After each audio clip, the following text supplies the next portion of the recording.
On your Friday episode of Locked On Raptors, it's a copycat league, and who better to copy than the team of the century? You are Locked On Raptors, your daily Toronto Raptors podcast, part of the Locked On Podcast Network, your team every day. Hey, what's going on? And welcome to another episode of Locked On Raptors, part of the Locked On Podcast Network, your team every day. It is Friday, March the 1st. Holy crap, how is it March already? And I'm your host, Sean Woodley. Been covering the Toronto Raptors now for 10 seasons on various platforms. You can find all my work over on the website that sucks, at Woodley Sean. You can find the show on Instagram at Locked On Raptors. And of course, you can join us on the Locked On Raptors Discord server. The link is in the description of the podcast. Every day you can join us in there. It's free to do, and you get to become part of our little community around the show. We got, nearly 300 people in there just talking ball, talking food, talking music, talking all sorts of stuff. It's a great place to be. Would love to see you join our listener community over on the Discord server. Of course, you can find the show for free every single day on your favorite podcast app of choice. On the audio side of things, follow, subscribe, rate, review, tell a friend. And we, of course, are also on YouTube. You can subscribe to the YouTube channel, hit the little notification bell, and get a heads up every single time the show is about to premiere. And that is a very nice thing for you to do. Today's episode is brought to you by FanDuel. Make every moment more. Right now, new customers get $150 in bonus bets with any winning $5 bet. That's 150 bones if your team wins. FanDuel.com/locked-on to get started. And we'll get started here on a Friday as the Toronto Raptors are set to take on the Golden State Warriors, the surging Golden State Warriors tonight in Toronto as they continue their homestand. A very Western Conference heavy stretch of schedule here for the Raptors. Some fun tests. And this game in particular, I've had my eye on for a lot of reasons. The Warriors are always fun when they're in town. Steph Curry. He's still amazing to watch. And they've been playing very well of late. But I do think since the Raptors reshaped their team around the trade deadline, brought in Kelly Olynyk, brought in Ochai Agbaji, established this 9-man rotation they've been going with, and have really begun to sort of indoctrinate themselves in the school of Darko Rajakovic, I think it's a really interesting matchup to watch tonight because the Warriors do a lot of the stuff that it seems like the Raptors want to do themselves. And I do think in some ways, and not always, we'll talk about that coming up today, the ways these teams are kind of similar and different in the way they play, the overall potency of the way they play, et cetera, et cetera. But in some ways, this is kind of like the Spider-Man meme that we all know, but it's like Spider-Man 1, Peter Parker's homemade costume up against like the Iron Man version of Spider-Man in the dumb Marvel Cinematic Universe movies with Tom Holland. It's like those suits pointing at each other. They're different. One is far more advanced than the other, but the core principles are pretty much there. Still the friendly neighborhood Spider-Man one way or another. And I do think that the Raptors and the Warriors, they do share a lot in terms of just like little bits of DNA. And I think it's pretty clear that the Raptors are trying to shape this thing with plenty of Warriors influence. And I kind of want to spend today digging into that, digging into the ways in which they're similar, the ways in which this roster now actually kind of is conducive to playing this way, the way the Warriors have played for the last 10 years, the way they've played on their way to being the most successful franchise since the Chicago Bulls of the Jordan era. It's been a remarkable run. And I got to caveat all this that I'm going to say today by saying the Raptors are not going to be the Warriors. I would put all of my money down on the Toronto Raptors not making 6 NBA finals in the next 10 years. They are not going to win 4 NBA championships in the next 10 years, because teams just don't do that. And they do not notably have a Steph Curry on their team, who is one of the 7 best players of all time and the greatest shooter who ever lived. That is not something the Raptors are working with, but that doesn't mean that they can't try to replicate some of the stuff that's made the Warriors into the most successful franchise in the NBA over the last 10 years or so. Obviously, I think this all starts, I should say, this whole germ of an idea begins from the Locked On Raptors Discord. Our pal Sulsal in there a few days ago just kind of noted, it kind of seems like maybe they're trying to do something here. Quickley, Dick, Barnes, are they trying to replicate some version of Steph-Klay-Draymond? And I've been thinking about it a lot. And watching the Raptors over the last few days here, it's pretty clear that there are lots of lines to draw between especially the early era Warriors, like 2014-15, the first year of Steve Kerr, when he came in, totally transformed their offense from the sort of sludge that Mark Jackson seemed to really want to lean on, turned it into this beautiful movement offense, tons of flex action and cutting and off-ball movement, using Draymond Green as a center of the floor hub for creation to free up Steph Curry and Klay Thompson to make like hellfire rain upon the opposing teams. That there is a lot in terms of what the Raptors are doing now that is similar to that. And I think, again, going back to the Quickley, Gradey Dick, Scottie Barnes comparison, those are like pretty easy lines to draw, right? Steph Curry, the pull-up shooting wizard. Immanuel Quickley, one of the best above the break three-point shooters in the NBA right now, has become a nice relocation shooter as well.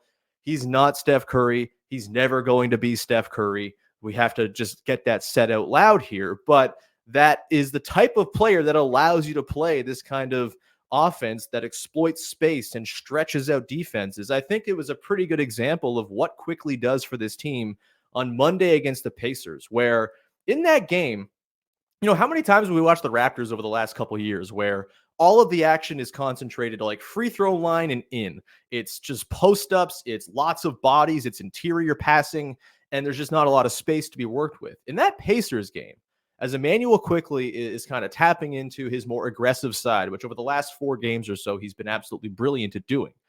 You had the Pacers, the real battleground of that game on defense for the Pacers was free throw line to the half court line. They were pressing up high. They were trying to force the ball to Quickley's hands when they could.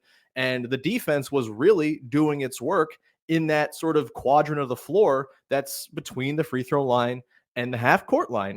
And that opened up all kinds of space for the Raptors. They absolutely murdered the Pacers at the rim in that game, precisely because of all the stuff that was going on further away from the basket that flowed and funneled stuff towards the rim. And so Quickley allows you to play that kind of offense. Obviously, Scottie Barnes is the Draymond Green stand-in here, and he's a different player than Draymond Green. Draymond is one of the best defensive players we've ever seen. Of course, Scottie Barnes, not that yet, although lots of very encouraging signs for him on that end of the floor.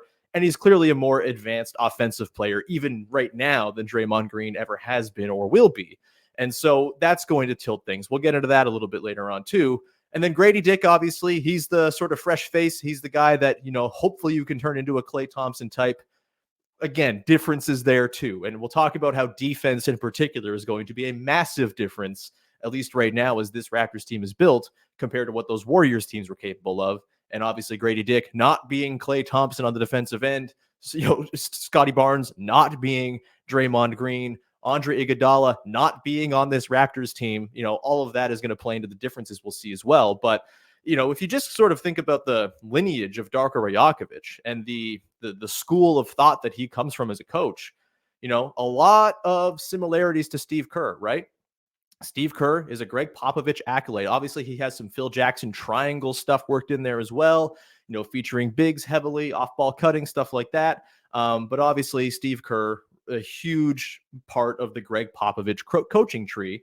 And basically like half the league is at this point. And you can kind of trace Darko Rajakovic through a bunch of these guys, right? He coached with Taylor Jenkins for a long time in Memphis. Taylor Jenkins is a Mike Budenholzer disciple, who is, of course, an original Greg Popovich guy. Darko comes from the European game, right? And I think there are so many European influences that you see in the way the Spurs have played. Think back to that 2013-14 Spurs team, maybe the most beautiful basketball we've ever seen played. It's all European influenced there. And so I think because of where Darko comes from, because of the skill sets they have on the roster now, it would make a ton of sense if they tried to replicate what the Warriors have done, particularly on offense. Again, defense is going to be a whole other story. We'll talk about that. But I do think the way these teams line up skill set wise on the offensive end, not overall talent, but just skill sets in the bag, I'm fascinated to see tonight, just as like a watching experience of sort of comparing what the Warriors do with what the Raptors do. And, it's going to be a real example of what the Raptors are trying to get to, right? This is kind of the part of the season they're in. They're figuring things out. They're trying to see what they are and where they need to get.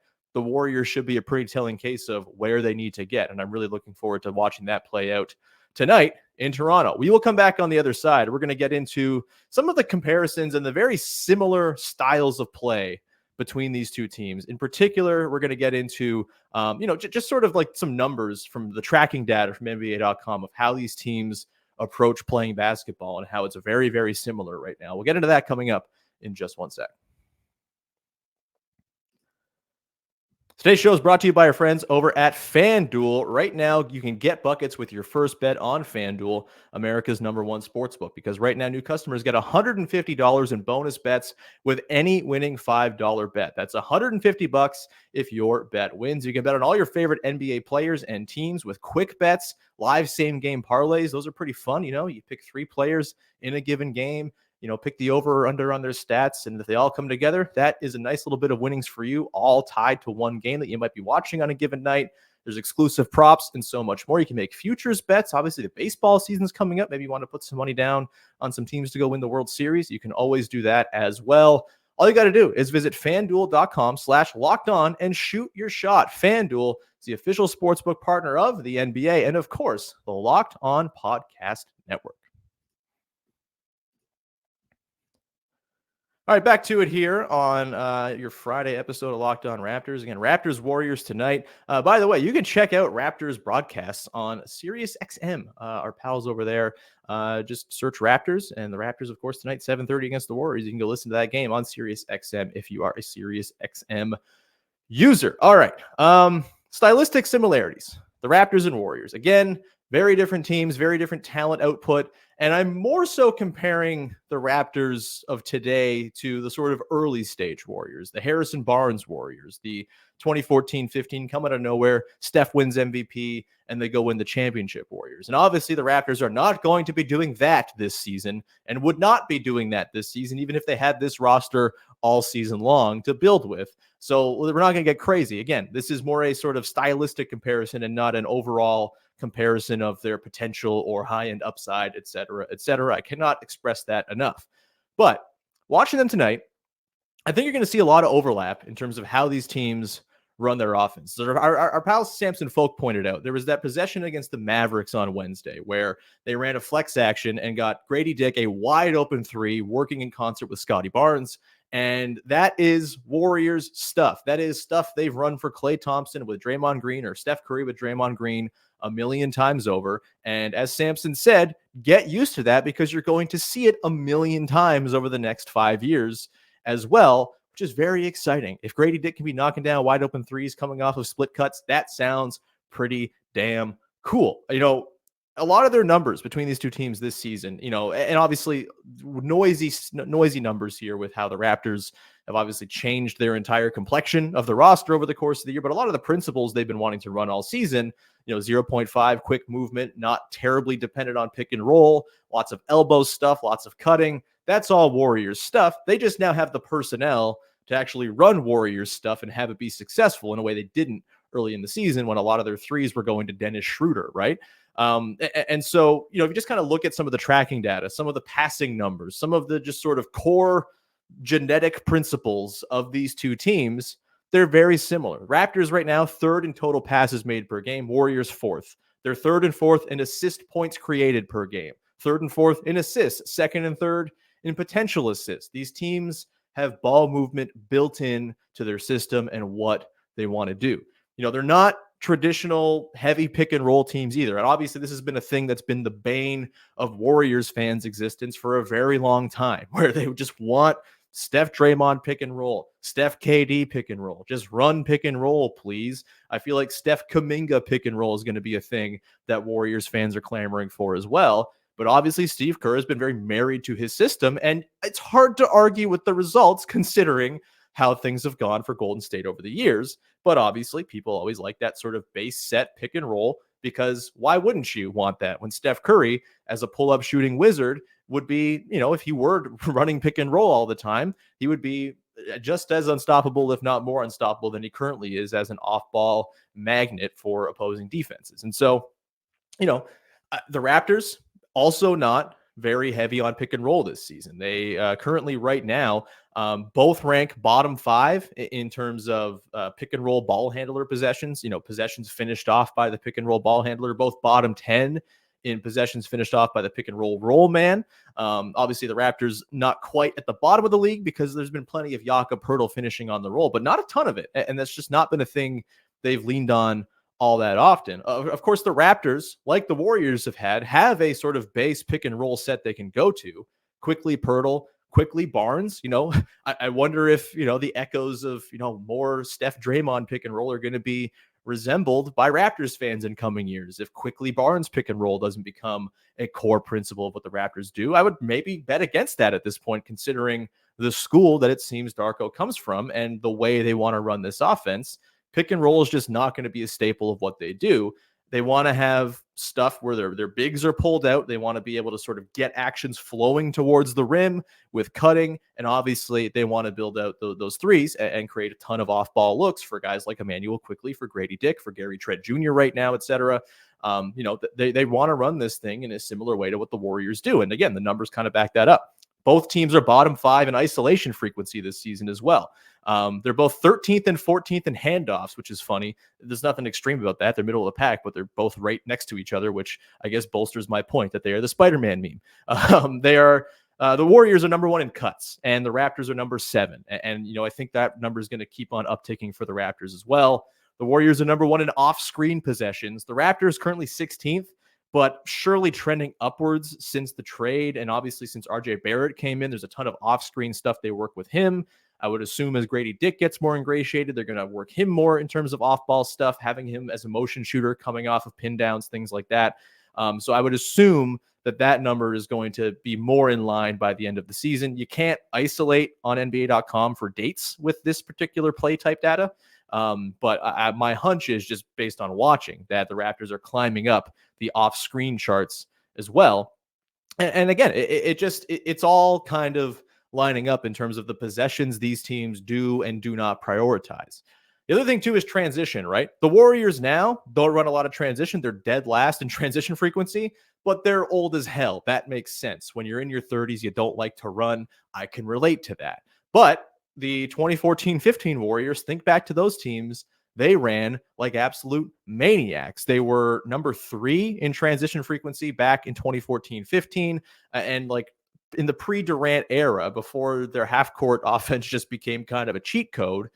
And it was a cheat code before that anyway, because Steph existed and Draymond existed and Klay existed. But before KD, they were just constantly running down your throat. And, they were the chaos team, right? Forcing turnovers and then completely flummoxing you and ruining you going the other way, whether it was scoring at the rim, whether it was just bombing threes on you in transition, whatever it was, that was their calling card. This was a transition heavy team way back in the day.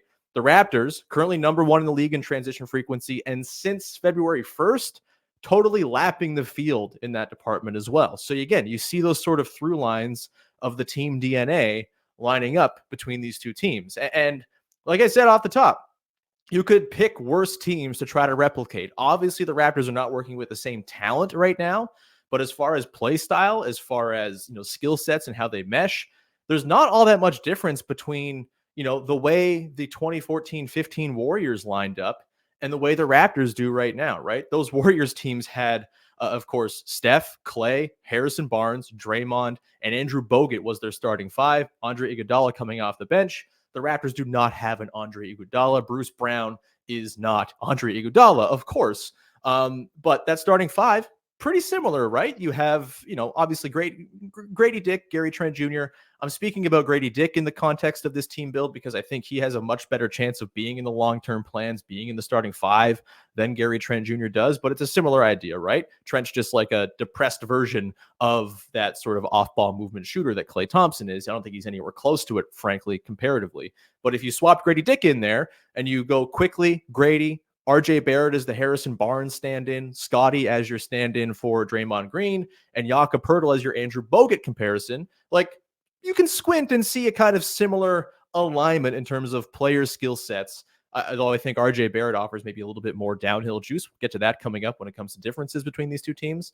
But overall, it makes some sense, right? That the Raptors, with the players they have on hand, would want to try to replicate particularly that 2014-15 Warriors team and all of the Warriors teams since then in terms of their skill sets, in terms of the way they run their stuff, the stylistic, sort of core principles of their team. I want to come back on the other side, though, and get into where things are going to be different and things the Raptors are just simply not going to be able to match when it comes to those Warriors. And obviously defense is a big thing. Small ball ability is going to be a big thing, and so much more. We'll get to that coming up in just one sec.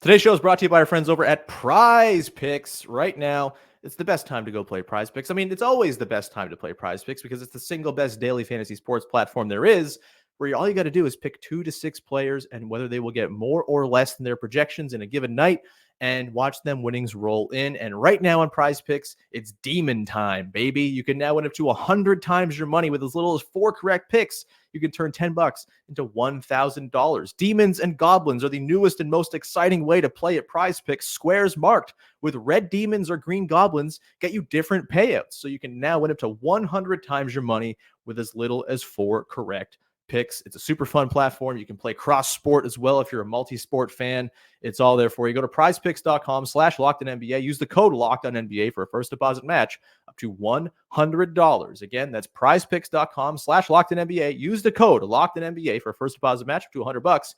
PrizePicks. Pick more, pick less. It's that easy. All right, wrapping up the show here, teeing you up for Raptors-Warriors tonight, which I'm very excited for. Should be a ton of fun. We'll break it down on Monday as well. Of course, as we always do, we'll get the weekend recap for you. Also, by the way, go check out Locked On Sports Today 24/7, our 24/7 streaming channel with all the Locked On shows covering the biggest stories in sports all day long. A great thing to have on in the background while you do your workday, do your workout, whatever it might be. Go check it out. Locked On Sports Today 24/7 on YouTube. Okay. Things in which the Raptors and Warriors are going to differ going forward. Again, a lot of them, right? The Raptors just simply don't have the high-end talent that the Golden State Warriors have had over the last 10 seasons. I don't think I'm telling tales out of school when I say that. I don't think I'm being negative. I think I'm being very realistic. Obviously, the Warriors are one of the best teams we've ever seen. The Raptors are not going to be that. But again, stylistically, lots of stuff will be similar because of the skill sets they have on hand. That said, there will be differences as well. And I think it's smart for the Raptors to, lean into the things that make them different and make them sort of separate from what the Warriors have been. Because look, you can only copycat so much. This was a thing with the Warriors, right? Their small ball death lineup. All these teams were like, well, we're going to just get small and we'll match them. Well, no, you're not, because you're not as good. You don't have the talent. You're not going to match them going small. And so it would be, it stands to reason that the Raptors should not be trying to do exactly what the Warriors do because they don't have the same skill sets on hand. And their roster right now in particular is not at all cut out to be the small ball revolutionaries that the Golden State Warriors were. And frankly, the NBA is in a different spot now than it was back in 2014-15 when small ball was this novel concept. And big men, by and large, were still pretty stilted in their sort of skill development, not a ton of three-point shooting available from bigs, not even a ton of playmaking. Now, around the NBA, bigs are just more talented, more skilled, more craft-driven than they've ever been. And so small ball is a much harder thing to make tenable. The Warriors have dealt with this in recent years. All sorts of teams have dealt with this trying to go small. The Raptors back, even as recently as the bubble in 2020, they started to see, okay, there are limitations to this small ball thing when they had Fred VanVleet, Norm Powell and Kyle Lowry as their 1, 2, and 3. They made it work. I don't think that works in today's NBA because in the last 4 years, things have changed so much. So many big skilled players have come into the league or come into their own and made it so it's just a big guy's world out there now. And so going small, I don't think is really going to be in the bag for this Raptors team. And I think as currently constituted, it's just not they don't have the players, they don't have the bulk, they don't have the girth to go and do that, right? Scottie Barnes, I think, has potential to be a perfectly passable small ball 5 in stretches of minutes. I think that's a thing he's going to be able to do. He's obviously got the rim protection know-how. He's big, he's switchable-ish. He's not great at switching out onto guards, but he can maybe get there. We'll see. Draymond Green, obviously, one of the best switch defenders we've ever seen, and unlocked those Warriors teams who, as good as they were on offense, because of Draymond and because of Clay, because of Iguodala, because of Bogut, frankly, back in 2014-15, they were still one of the best defenses every single year of their entire dynasty, right? That's just a thing they were because of what Draymond can unlock. There's not such a player on this Raptors team who can unlock that level of defensive potency, especially when they go small. If you just look at the numbers, Scottie Barnes this season in nearly 2,000 possessions of Scottie with no traditional center on the floor. So no Jakob Poeltl, no Kelly Olynyk, no Jonte Porter. I didn't isolate for no Precious Achiuwa just because I think Precious wasn't really always being played as a 5. Sometimes he was. I wouldn't say he's a traditional 5 either way. But in the minutes where Scottie was on the floor without Yak, Olynyk, or Jonte Porter, the Raptors minus 1.8 per 100 possessions with a defensive rating in the 37th percentile of all lineups in the NBA. Not ideal, right? You're not going to have that be a staple core lineup. No lineup with Scottie at the 5 is getting anything like death lineup as a nickname treatment. It's just not happening. For comparison's sake, Draymond Green at center lineups back in 2014-15 during the dawn of the death lineup. So no Bogut, no Festus Ezeli, over 2,000 possessions and a plus 16.4 net rating, 99th percentile offense, 94th percentile defense per clean the glass. It's just not going to be attainable for the Raptors to do that. The death lineup itself, Steph, Klay, Iguodala, Barnes, and Draymond Green, plus 27 per 100 possessions. Absurd. Ridiculous. Defense is not going to be, at least small ball defense is not going to be where this Raptors team can replicate what those Warriors did, barring some serious additions on the wing to give them some more bulk and size and, all that stuff, length, et cetera, switchability in particular. Where they're also going to differ on offense is I think they're going to be way more of a rim pressure team than the Warriors have ever really been. The Warriors this season, dead last in terms of frequency at the rim. And they've never been a team that gets to the rim a ton in the traditional sense. They get a lot of dunks and stuff out of their beautiful actions, but of course they skew towards threes because why wouldn't you when you have Steph and Klay on the team? They're going to obviously rack up 3-point attempts and 3-point volume more than most teams will. With the Raptors, as much as Quickley and Gradey Dick and Gary Trent Jr. are good 3-point shooters, they still skew towards guys who finish at the rim. RJ Barrett, an absolutely brilliant at-rim scorer, way more punchy as a driver than Harrison Barnes ever was, for example. So he gives them that at-rim element. Scottie Barnes, right now, rim scoring is where he lives. That's where he's best. The three-pointer is nice when it's there, but it's not all that reliable, and he's a better scorer at the rim than Draymond Green can really ever say that he was going to be or ever was. And then Jakob Poeltl's interior finishing is massive as well. That gives them way more punch as a team on the inside, which actually I think when you couple that with the spacing that it quickly provides and all of the ways you can turn that into shots at the rim just by leveraging space, I think it's pretty interesting as a sort of collection of skills, but they're never going to be the Warriors when it comes to overall 3-point volume. And they're going to have to skew towards being a rim team. And look, they've done that beautifully. Since the Pascal trade, they are number 3 in the NBA in rim frequency. That's going to be a massive difference between them and the Warriors at their very best. Even with Kevin Durant, that was a team that lived in the mid-range. That was a team that did not have to get to the rim every single time, because why would you force yourself to do that work when you don't have to, when you can just drop in shots from 18 or 35 feet away? You're going to do that because it's easier. It's human nature, baby. But either way, without the 2 best shooters on the team, they are going to have to be much more as far as like an at-rim team. And I think that's fine, right? You can run the same principles of your offense. You can get into your elbow actions and stuff like that. And the end result can be easy shots at the rim, not threes. And while threes are worth more than 2, shots at the rim, pretty damn valuable and still the most valuable shot in all of basketball. And if the Raptors can turn a Warrior-style system into a machine that gets them shots at the rim in addition to threes for guys like Quickley and Dick, then I think that's a really nice balanced attack that they can go throw out there. Where do they finish on offense between now and the end of the season? I'm not sure. They're 6th right now since the All-Star break, or they were when I last checked yesterday. Can they be a top 10 offense in the final third of the season? I think it's on the table. I think they, I'm not saying it's going to happen or even likely, but I think it's there for them to do if they keep on running this system. And a lot of that is because they can absolutely cook at the rim. And that is a huge thing that the Warriors just never were really known for. And so while kind of putting a bow on this whole thing, while I think there are some very clear lines to draw between the Warriors of the last decade and what the Raptors are trying to build here, specifically with the skill sets of the guys who we know are going to be around on this team for a long time, it's going to have to be different because you can't go and just be like, well, we'll just be the Warriors. No one can just be the Warriors. It's just the way it is. But I'm really excited to watch tonight. And I hope you are excited too to watch tonight and kind of keep an eye out for, the Warriors just ran this thing the Raptors just ran. And this is like, again, pointing at each other like, hey, look at us doing the same things. This is fun. I'm really excited for it. Hope you're excited for it too. Should be a great one. Obviously, a very different game than what we saw in early January, where the Raptors had maybe their best win of the season.